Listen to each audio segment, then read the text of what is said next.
Hi every one, socio പ്ലസിലേക്ക് എല്ലാവർക്കും സ്വാഗതം. 8ാം ക്ലാസ്സിൻ്റെ സോഷ്യൽ സയൻസിലെ ആക്ടിവിറ്റി കാർഡാണ് നമ്മളിവിടെ ഡിസ്കസ് ചെയ്യുന്നത്. ആക്ടിവിറ്റി കാർഡിൻ്റെ ഒരു ഭാഗം നമ്മൾ ചെയ്തു. അതിൻ്റെ പാർട്ട് 2 ആണ്, രണ്ടാം ഭാഗമാണ് ഇന്നത്തെ വീഡിയോയിൽ നമ്മളിവിടെ ചെയ്യുന്നത്. അപ്പോൾ ആദ്യത്തെ പാർട്ടിൽ ഫസ്റ്റ് പാർട്ടിൽ ആദ്യത്തെ 7 ചാപ്റ്റേഴ്സ് ആണ് നമ്മൾ നോക്കിയത്. അപ്പോൾ ഇന്ന് നമ്മൾ ബാക്കി 8ാമത്തെ ചാപ്റ്റർ മുതൽ 14ാമത്തെ ചാപ്റ്റർ വരെയാണ് നോക്കാൻ പോകുന്നത്. അപ്പോൾ നമുക്ക് നേരെ എന്ത് ചെയ്യാം, 8ാമത്തെ ചാപ്റ്ററിലേക്ക് പോവാം. Towards the Gangetic plain, Ganga സമതലത്തിലേക്ക് എന്ന യൂണിറ്റ് ആണ്. അപ്പോൾ കഴിഞ്ഞ വീഡിയോയിൽ ചെയ്തതുപോലെ തന്നെ നമ്മൾ ഓരോ ക്വസ്റ്റ്യനും ഡീറ്റെയിൽഡ് ആയിട്ട് വായിച്ച് അതിൻ്റെ അർത്ഥമൊന്നും പറഞ്ഞു പോകുന്നില്ല. എല്ലാ ക്വസ്റ്റ്യൻസും അങ്ങനെ നമ്മൾ നോക്കുന്നില്ല. പ്രധാനമായിട്ടും കുട്ടികൾക്ക് ആൻസേഴ്സ് ആണ് ഇതിൽ ആവശ്യമുള്ളത്. അപ്പോൾ ഓരോന്നിൻ്റെയും ആൻസേഴ്സ് മാത്രം നമുക്ക് നോക്കാം. അപ്പോൾ 8ാമത്തെ യൂണിറ്റിലെ ആദ്യത്തെ ആക്ടിവിറ്റിയുടെ ആൻസേഴ്സ് സ്ക്രീനിൽ ഞാനിവിടെ ഷെയർ ചെയ്യാം. ഇവിടെ 3 ക്വസ്റ്റ്യൻസ് ആണ് ഇവിടെ കൊടുത്തിട്ടുള്ളത്. ഒന്നാമത്തെ ആക്ടിവിറ്റിയിൽ 3 ക്വസ്റ്റ്യൻസ് ആണ്. അപ്പോൾ 3ന്റെയും ആൻസേഴ്സ് ഞാൻ ഇവിടെ ഒരുമിച്ച് കൊടുത്തിട്ടുണ്ട്. ഒന്ന്, increase in population forced them to travel to other lands. Second one, from Rigveda. Third one, Aryans belong to different tribes.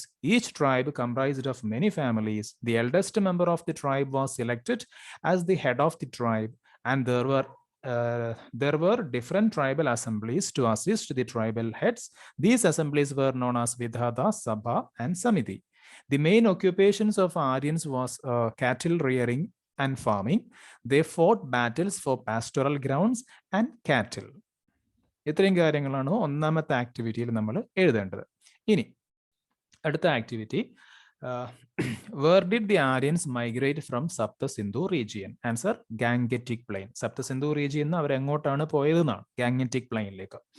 How did iron weapons affected their lives? അതിന്റെ answer, Aryans migrated to the Gangetic plain by clearing the forest. Tools made of iron helped them a lot in this. They started farming in the fields using iron plowshares. With the expansion of agriculture, the Aryans were transformed into a settled society. Okay, then അടുത്ത ആക്ടിവിറ്റിയിലേക്ക് പോവാം. Okay, ആര്യൻസുമായി ബന്ധപ്പെട്ട we can find out the informations related to the life of Aryans in the Gangetic plain. Gangetic പ്ലെയിനിലുള്ള ആര്യൻസിന്റെ ലൈഫുമായി ബന്ധപ്പെട്ട കാര്യങ്ങളാണ്. The place where the Aryans started to settle permanently came to be known as Janapada. The head of the tribe became the king. Kingship became hereditary. The farmers started the system of giving a part of their yield as tax to the king in return for protecting agricultural land. It was known as Bali and Bhaga. The society was stratified into 4 divisions such as Brahmanas, Kshatriyas, Vaishyas, and Shudras. Simple rituals and practices gave way to complicated and complex ways of worship. Okay, അപ്പോൾ screen ഒന്ന് pose ചെയ്തുകൊണ്ട് നിങ്ങൾക്ക് എഴുതിയെടുക്കാം. Then അടുത്ത activity, about 3,500 years ago, Aryans arrived at the Sapta Sindhu region in the northwestern part of India. By BCE 1000, the Aryans started moving towards the Gangetic plain. The life of Aryans developed when they reached the Gangetic plains from Sapta Sindhu region. They started agriculture, permanent settlement, kingship, taxation system, etc. in Gangetic plains. Cities and trade centers were developed. Coins began to be used. Okay, അടുത്ത activity, the Aryans were pastoralists. Increase in population forced them to travel to other lands. They fought or mingled with the people they met. They reached India through Afghanistan and Iran. അടുത്ത activity, Buddhism, Jainism തുടങ്ങിയിട്ടുള്ള ഭാഗത്തേക്ക് നമ്മൾ കിടക്കുകയാണ്. അതുമായി ബന്ധപ്പെട്ട ആക്ടിവിറ്റിയാണ്. അപ്പൊ ബുദ്ധിസത്തിന്റെയും ജൈനിസത്തിന്റെയും കുറച്ച് features ഒക്കെയാണ് നമുക്ക് ഇവിടെ എഴുതാനുള്ളത്. അപ്പൊ ബുദ്ധിസത്തിന്റെ ഫീച്ചേഴ്സ് എന്തൊക്കെയാണ് നമുക്ക് നോക്കാം. Sri Buddha founded Buddhism. The most important tenet was ahimsa. Important to the moral lives of people, Buddha said that life is full of miseries and that the cause of all suffering was human desire. The universities of Nalanda, Takshila, Vikramshila were key centers of education and Buddhist teachings. Buddhism later split into 2, the Mahayana and the Hinayana. Then features of Jainism. Vardhamana Mahavira propagated Jainism. They gave importance to ahimsa against Vedic practices and caste system, the principles of right belief, right knowledge, and right action. Jainism later split into 2, Shvedambaras and Digambaras. അപ്പോൾ ബുദ്ധിസവും ജൈനിസവും അവിടെ കഴിഞ്ഞു, ഇതിന്റെ features കഴിഞ്ഞു. ഇനി നമ്മൾ പറയാൻ പോകുന്നത് ബുദ്ധിസത്തിന്റെയും ജൈനിസത്തിന്റെയും common features ആണ് അടുത്ത activity. Both Buddhism and Jainism was used the language of the common man, Pali and Prakrit, for propagating their ideologies. Both gave importance to ahimsa, both believed in karma, both founded by Kshatriyas of North India, both were against Vedas and Vedic culture, both appealed to the socially downtrodden, both adopted an identical attitude towards trade, both did not follow elaborate rituals. Then, അടുത്ത activity ബുദ്ധിസവും ജൈനിസവുമായി ബന്ധപ്പെട്ട പിന്നെ extra information നമ്മളോട് collect ചെയ്യാൻ വേണ്ടി പറയുന്ന ഒരു ആക്ടിവിറ്റിയാണ്. അപ്പോൾ ഞാനിവിടെ ചെയ്തിട്ടുള്ളത് ബുദ്ധിസവുമായി ബന്ധപ്പെട്ട അതേപോലെ ജൈനിസവുമായി ബന്ധപ്പെട്ട പ്രധാനപ്പെട്ട പിന്നെ വേർഷിപ്പ് സെന്റേഴ്സ് ആണ്, അവരുടെ കേന്ദ്രങ്ങളാണ് ഞാനിവിടെ കൊടുത്തിട്ടുള്ളത്. So some major places associated with Shri Buddha, ബുദ്ധനുമായി ബന്ധപ്പെട്ട അല്ലെങ്കിൽ ബുദ്ധിസവുമായി ബന്ധപ്പെട്ട പ്രധാനപ്പെട്ട സ്ഥലങ്ങൾ: Vaishali in Bihar, Bodhgaya in Bihar, Kushinagar in Uttar Pradesh, Lumbini in Nepal, Sarnath in Uttar Pradesh.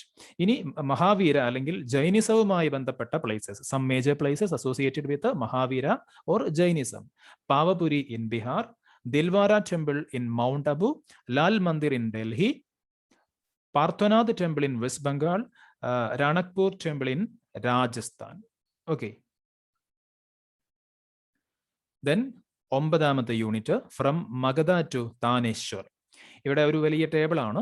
പ്രധാനപ്പെട്ട കുറെ കിങ്ഡംസ് നമ്മൾ ഇവിടെ പഠിച്ചിട്ടുണ്ട്. മൗര്യൻസ്, കുഷാന, ശതവാഹൻ, അങ്ങനെ കുറെ കിങ്ഡംസ് നമ്മൾ പഠിച്ചിട്ടുണ്ട്. അപ്പോൾ ഓരോന്നിലെയും പ്രധാനപ്പെട്ട റൂളേഴ്സ് ആരൊക്കെയാണ്, അവരുടെ ഗവേണൻസ് എങ്ങനെയാണ്, ലൈഫ് ഓഫ് പീപ്പിൾ എങ്ങനെയാണ്, അതാണ് നമ്മളിവിടെ നോക്കുന്നത്. ഏറ്റവും ആദ്യം മൗര്യൻസ്. ആ മൗര്യന്മാരെ പറ്റി പഠിച്ചപ്പോൾ നമ്മൾ പരിചയപ്പെട്ട പ്രധാനപ്പെട്ട റൂളേഴ്സ് കിങ്സ് ആരൊക്കെയാണ്? ചന്ദ്രഗുപ്ത മൗര്യ ആൻഡ് അശോക. ഓക്കെ, അവരുടെ ഗവേണൻസ് എങ്ങനെയാ? സപ്താംഗ തിയറി, യൂണിഫൈഡ് അഡ്മിനിസ്ട്രേഷൻ. ഈ 2 പോയിന്റുകൾ എഴുതി വെച്ചാൽ മതി. Life of people, joint family system prevailed. Okay, ഒരൊറ്റ പോയിന്റ് മാത്രം എഴുതാനുള്ള ഒരു സ്പേസ് അവിടെയുള്ളൂ. അപ്പൊ നമുക്ക് ഒരുപാട് പോയിന്റ്സ് അവിടെ നിന്ന് കിട്ടും. തൽക്കാലം ഒരൊറ്റ പോയിന്റ് മാത്രം നമുക്ക് അവിടെ എഴുതി കൊടുക്കാം. നിങ്ങൾക്ക് മാറ്റി വേറെ പോയിന്റ് എഴുതണമെങ്കിൽ അതും ആവാം. ഇനി കുശാനന്മാരെ പറ്റി പറയുമ്പോൾ മെയിൻ കിങ്സ് ആരൊക്കെ? കനിഷ്കയാണ്. ഗവേണൻസിന് പറയുമ്പോൾ introduced gold coins in India for the first time. Life of people, majority of the people believed in Mahayana Buddhism. Then Shadavahanas, main kings: Gautamiputra Shatakarni, Vasishtiputra. Governance: followed centralized administration. Life of people: cultural exchange between north and south. Okay, the Guptas: Chandragupta first, Samudragupta, Chandragupta second. Governance: defeated northern and southern states. Life of people: farmers had no right on the land. ഇനി വർദ്ധന Kings. ഹർഷവർദ്ധനയാണ് പ്രധാനപ്പെട്ട രാജാവ്. അവരുടെ governance: development of Nalanda university ഇവരുടെ കാലത്താണ് ഉണ്ടായത്, അല്ലെങ്കിൽ Nalanda university വളർന്ന് വികസിക്കുന്നത് ഈ വർദ്ധനന്മാരുടെ കാലഘട്ടത്തിലാണ്. Then life of people: Buddhism greatly influenced the people. Okay, ഇനി അടുത്ത ആക്ടിവിറ്റിയിലേക്ക് പോവാം. ഇവിടെ മുകളിൽ കുറച്ച് ക്വസ്റ്റ്യൻസ് ഒക്കെ ഉണ്ട്. അതിന്റെ എല്ലാം കൂടിയുള്ള ഒരു ആൻസർ നമുക്ക് ഇവിടെ ഷെയർ ചെയ്യാം. The growth from Janapadas to empire caused great changes in the life of the people in ancient India. The most significant of the changes was that all the activities were controlled by the rulers. The changes in the economic sector led to the divisions in the society. Relations with distant places triggered the cultural transactions. Okay. Then Unit 10, Blanket of the Earth. ഒന്നാമത്തെ activity answer നോക്കാം. It is the atmospheric gases such as oxygen and carbon dioxide which play a major role in maintaining the Earth as a life-supporting planet. ഞാൻ നേരത്തെ പറഞ്ഞു നമ്മൾ questions കാര്യമായിട്ട് നോക്കുന്നില്ല, ഓരോന്നിൻ്റെയും answers മാത്രമാണ് ഇവിടെ നോക്കുന്നത്. കാരണം ഈ ക്വസ്റ്റ്യൻസ് എല്ലാവരുടെ കയ്യിലും ഉണ്ട്, എല്ലാവരുടെ കയ്യിലും എന്തുണ്ട്? ആക്ടിവിറ്റി കാർഡായിട്ട് ക്വസ്റ്റ്യൻസ് കയ്യിലുണ്ട്. ഓക്കെ, ദെൻ അടുത്ത activity: the sources of green house gases. ഏതൊക്കെയാണ് സോഴ്സസ്? ഗ്രീൻ ഹൗസ് ഗ്യാസസിന്റെ സോഴ്സസ് ഏതൊക്കെയാ? 1, volcanic eruptions, decay of biological matter, deforestation, burning of fossil fuels. ഇങ്ങനെയൊക്കെയാണ് എന്തുണ്ടാവുന്നത്? ഗ്രീൻ ഹൗസ് ഗ്യാസസ് ഫോം ചെയ്യപ്പെടുന്നത്. ഓക്കെ, ദെൻ ഗ്രീൻ ഹൗസ് ഗ്യാസസിന്റെ ഭാഗമായിട്ട് നമ്മുടെ atmospheric temperature increase ചെയ്യുന്നതിന് വിളിക്കുന്ന പേരെന്താണ്? Global warming. Okay, global warming. പിന്നെ global വാർമിംഗുമായി ബന്ധപ്പെട്ട ഒരു ആക്ടിവിറ്റിയാണ് അടുത്തത്. Global warming is a threat to living beings in earth. Comment on this statement. Okay, നോക്കാം. The impacts of global warming അതെങ്ങനെയൊക്കെയാണ് നമ്മളെ ബാധിക്കുന്നത്? Sea level may rise as a result of melting of polar ice. Destruction in the coastal ecosystem may lead to the problems such as food crisis, large-scale migration, etc. Global warming leads to the depletion of many species of plants and animals in the ecosystem. Okay, that is the impact of global warming. അടുത്ത activity, global warming prevent ചെയ്യാൻ വേണ്ടി നമുക്ക് എന്തൊക്കെ ചെയ്യാൻ പറ്റും എന്നാണ് അടുത്ത ചോദ്യം. ഓക്കെ, എന്തൊക്കെ ചെയ്യാൻ പറ്റും? We can plant trees, reduce the use of plastic, do not burn plastic, promote public transportation, use bicycle for short trips, power your home with renewable energy, use energy efficient appliances, drive a fuel efficient vehicle, etc. Then Unit 11, India and Economic Planning. ഇപ്പോഴത്തെ COVID-19 ബന്ധപ്പെട്ട ഒരു question ആണ്, ഒരു ആക്ടിവിറ്റിയാണ് ആദ്യത്തെ activity ആയിട്ട് കൊടുത്തിട്ടുള്ളത്. Write down the precautions that you have to take related to this situation. COVID-19 ബന്ധപ്പെട്ട് നമ്മൾ പിന്നെ എടുക്കേണ്ട മുൻകരുതലുകൾ എന്തൊക്കെയാണ്, പ്രിക്കോഷൻസ് എന്തൊക്കെയാണെന്നാണ് ചോദ്യം. അപ്പൊ അതിൽ പലതും എഴുതാം. തൽക്കാലം ഒരു 4 പോയിന്റ് നമ്മൾ എഴുതേണ്ടതുള്ളൂ. ഒന്ന് ഇവിടെ ഉണ്ട്, വിയർ മാസ്ക്, അതേപോലെ social distancing, hand washing, covering mouth when sneezing, disinfecting surfaces, etcetera. Okay, then അടുത്ത ക്വസ്റ്റ്യൻ, നാഷണൽ പ്ലാനിങ്ങുമായി ബന്ധപ്പെട്ട 1938 നാഷണൽ പ്ലാനിംഗ് കമ്മീഷൻ ഫോം ചെയ്യപ്പെട്ടത് ആരുടെ ലീഡർഷിപ്പിലാണ്? ഞാൻ ക്വസ്റ്റ്യൻ വായിക്കുന്നില്ല എന്ന് പറഞ്ഞിരുന്നു. അപ്പോൾ ഞാനിപ്പോൾ വായിച്ചു, ഇനി തുടരുന്നില്ല, ആൻസേഴ്സ് മാത്രം നോക്കാം. Okay, answer Jawaharlal Nehru. Okay, then അടുത്തതിന്റെ answer Bombay plan. Next one, father of Indian planning M Visvesvaraya. Okay, then അടുത്ത ആക്ടിവിറ്റിയാണ് objectives of economic planning. 4 objectives ആണ് മെയിൻ ആയിട്ടുള്ളത്. അത് ഒന്ന് ഇവിടെ കൊടുത്തിട്ടുണ്ട്, ഇക്വിറ്റി, ബാക്കി growth, modernisation, self reliance. Okay, ഓരോന്നിന്റെയും ഫീച്ചേഴ്സ് ആണ് ഈ പറഞ്ഞ 4 ഒബ്ജക്റ്റീവിന്റെയും ഫീച്ചേഴ്സ് ആണ് അടുത്ത ആക്ടിവിറ്റി. ഗ്രോത്ത്, അതുമായി ബന്ധപ്പെട്ട points നോക്കാം. It indicates the increase in output of goods and services produced in the country. It is measured on the basis of growth in output in all the sectors. Increase in output in agriculture and industry, improvement in transport and communication facilities, increase in hospitals, educational institutions, commercial establishments, energy production, export, etc. contribute to the economic growth. It contributes to national progress. Then modernization points. Modernization is making use of the latest technology. It has improved the pace of travel and movement of goods. It has brought economic progress and saving of time. Modernization involves protection of women's rights, social security, and openness to social changes. രണ്ടെണ്ണം കഴിഞ്ഞു. ഇനി മൂന്നാമത്തെ objective self Reliance ആണ്. അതുമായി ബന്ധപ്പെട്ട points. The aim of self reliance is to attain self sufficiency in agricultural, industrial and service sectors. It enables the use of human resource and brings economic gain. And we need not depend on other countries for our food when achieve self-reliance. Self-reliance in the development of basic industries and energy will help the economic growth of the nation. Then fourth one, equality. അല്ലെങ്കിൽ equity എന്നും പറയാം. The objective of equity or equality will be attained when all citizens receive basic necessities of life. Ensuring equity or ensuring equality is essential for the people to benefit the fruits of growth, modernization and self-reliance. 2 point ആണ് നമുക്ക് അവിടെ ആവശ്യമുള്ളത്. അപ്പൊ അത് കഴിഞ്ഞു. Then Unit 12, Water on Earth. ഒന്നാമത്തെ ആക്ടിവിറ്റിന്റെ answer oceans, springs, glaciers, lakes, rivers, ground water, etcetera. ഇതൊക്കെയാണ് പ്രധാനപ്പെട്ട സോഴ്സസ് ഓഫ് വാട്ടർ എന്ന് പറയുന്നത്. അടുത്ത ആക്ടിവിറ്റി യൂസസ് ഓഫ് വാട്ടർ ആണ്.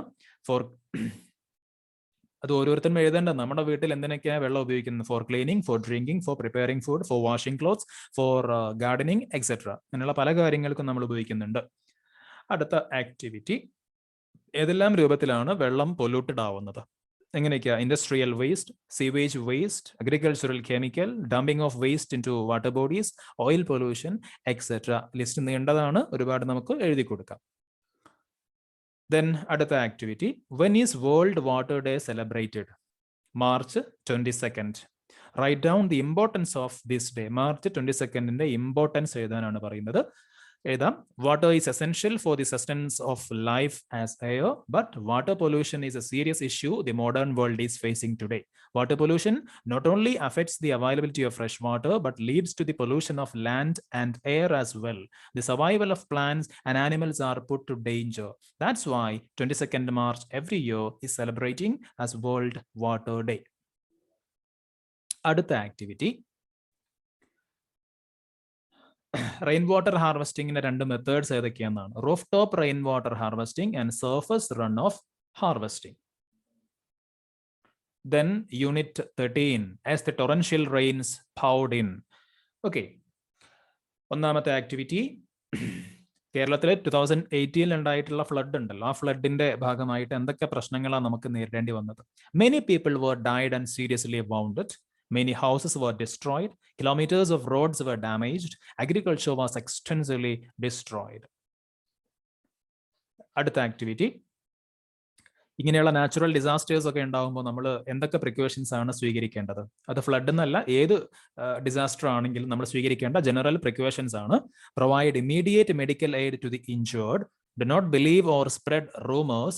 Keep only precious items or documents along with you. Drink boiled water only. Keep the necessary medicines with you. Okay? അപ്പോൾ ആ ചാപ്റ്ററും അവിടെ കഴിഞ്ഞു. And the last chapter, unit 14, social groups and social control. Okay, അപ്പോൾ ഇവിടെ രണ്ട് questions ഉണ്ട്. രണ്ടിന്റെയും രണ്ട് സെപ്പറേറ്റ് ആയിട്ട് തന്നെ ഞാൻ ഇവിടെ കൊടുത്തിട്ടുണ്ട്. ഒന്നാമത്തേത്, ഏതൊക്കെയാണ് സോഷ്യൽ കൺട്രോൾ എന്നാണ്. രണ്ട് ടൈപ്പ് സോഷ്യൽ കൺട്രോൾ ആണ്. ഒന്ന് ഇൻഫോർമൽ സോഷ്യൽ കൺട്രോൾ, മറ്റൊന്ന് ഫോർമൽ സോഷ്യൽ കൺട്രോൾ. ഓക്കെ, രണ്ടാമത്തെ ക്വസ്റ്റ്യനിൽ വരുന്നത് ഈ പറഞ്ഞ രണ്ടും നമ്മളൊന്ന് എക്സ്പ്ലെയിൻ ചെയ്യുകയാണ്. Formal social control, police make the law breakers pay fine or produce dum before the court. Prison authorities implement the judgment of the court. Society recognizes and respects those who achieve success through legally accepted ways. Police, military, court, prison, ഇതൊക്കെ formal social കൺട്രോളിന്റെ agencies ആണ്. ഇനി informal social control ആണെങ്കിലോ, individuals are also appreciated informally when they make accomplishments in the matters that are socially recognized. Violation of norms may lead to verbal insults or blaming. അവിടെ family, religion, peer group, ഇതൊക്കെ informal social കൺട്രോളിന്റെ agencies ആണ്. ഇതേപോലെ എഴുതി വെച്ചാൽ മതി. Then okay, കഴിഞ്ഞു. ഇത്രയുമാണ് നമുക്ക് ഈ ഒരു പിന്നെ ആക്ടിവിറ്റി കാർഡിൽ നമുക്ക് ചെയ്യാനുള്ളത്. അപ്പോൾ ഈ അവസാനത്തെ യൂണിറ്റിൽ നമുക്ക് ആകെ ഈ ഒരൊറ്റ ബോക്സ്, ഈ ഒരൊറ്റ ആക്ടിവിറ്റി മാത്രമേ കാര്യമായിട്ട് പറയുന്നുള്ളൂ. ഓക്കെ, അപ്പോൾ നമ്മൾ ഇതുവരെയുള്ള രണ്ട് ക്ലാസ്സുകളിലായിട്ട് എന്തായി, മുഴുവൻ ചാപ്റ്റേഴ്സും 8ാം ക്ലാസ്സിന്റെ സോഷ്യൽ സയൻസിലെ 14 ചാപ്റ്റേഴ്സിന്റെയും ആക്ടിവിറ്റി കാർഡ് ഡിസ്കസ് ചെയ്തു. അപ്പോൾ കൂട്ടുകാർക്ക് ഇത് ഉപകാരപ്പെട്ടെന്ന് വിചാരിക്കുന്നു. എന്തെങ്കിലും സംശയങ്ങളുണ്ടെങ്കിൽ താഴെ കമന്റ് ചെയ്യാം. ഓക്കെ, അപ്പോൾ മറ്റൊരു ക്ലാസ്സുമായിട്ട്, മറ്റൊരു വിഷയവുമായിട്ട് നമുക്ക് വീണ്ടും കാണാം. Thank you.